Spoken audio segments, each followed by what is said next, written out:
Good afternoon. More than 7,500 high street banks have closed in the last 25 years, according to researchers at Nottingham University.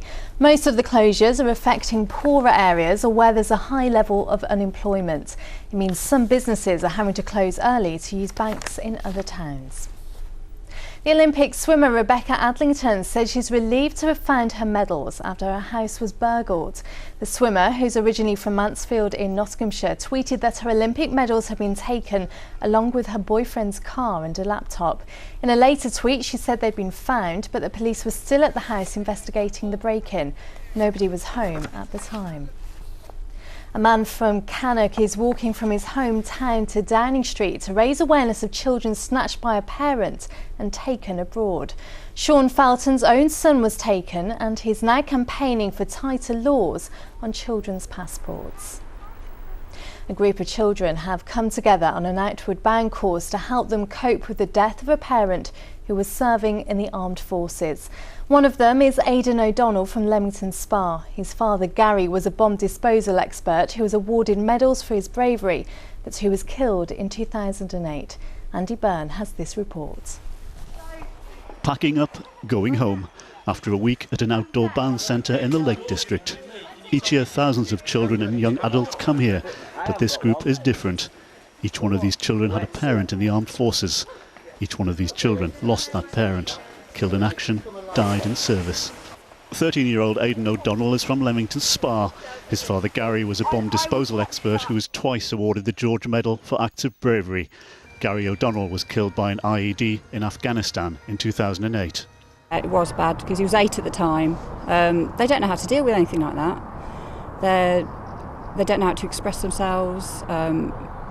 Aidan was he kept things in because he didn't want to get me upset as well. So, you know, he knew how upset I was. If someone doesn't really know the situation that you're in and you get upset, then they don't really know what's wrong. But when you're with other people, like the Forces Children's Trust, with all your friends that are in the same situation, if you get upset, they know sort of like how you're feeling.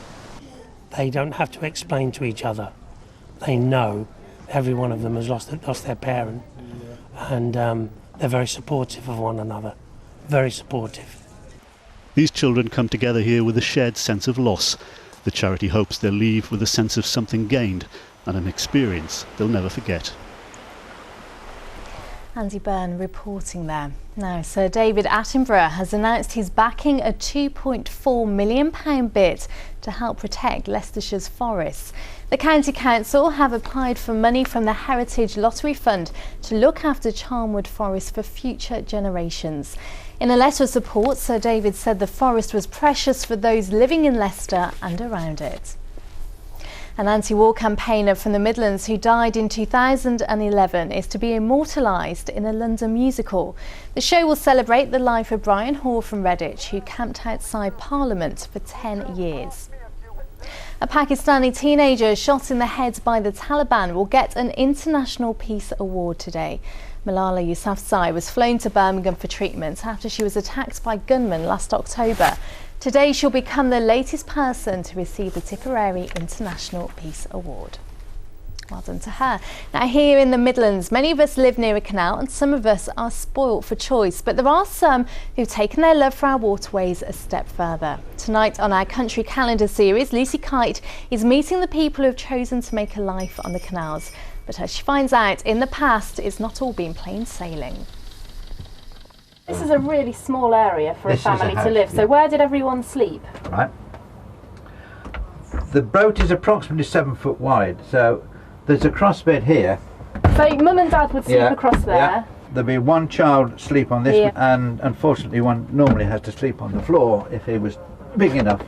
Otherwise, if it was a small child, a small baby, they would more often than not sleep in that drawer. In the drawer? Yeah. Oh, and there was no bathroom. The boys would go behind a tree and the girls... Does everyone see one? Yeah. At least the girls would get one of these though. Yeah. Oh no, Lucy, I don't fancy that at all. OK, time for the weather now. Here's Emma Jesson.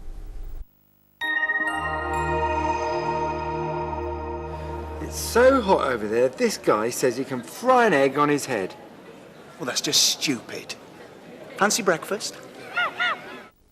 Hello there. It was a bit of a chilly start to the day this morning, 8 Celsius through some parts of the region, but now the sun is out. Temperatures are on the up. In fact, they're above average for the time of year at the moment. It looks like warming up further over the next few days, but we're not ruling out a touch of dampness for the bank holiday weekend.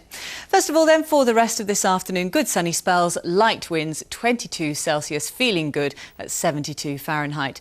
Overnight tonight, little changes really. We're expecting it to stay dry, a bit chilly out in the countryside, maybe 9 Celsius, but generally just into double figures. Then tomorrow morning starting to cloud over from the west, rain arriving 3 or 4 o'clock in the afternoon. Flybe, sponsors of ITV Central Weather. And that brings you up to date with the news this Tuesday lunchtime. ITV News Central will be back at 6, but if you can't wait until then, you can log on to itv.com/central for all the latest updates. But from the team and myself, whatever you're doing, have a lovely afternoon.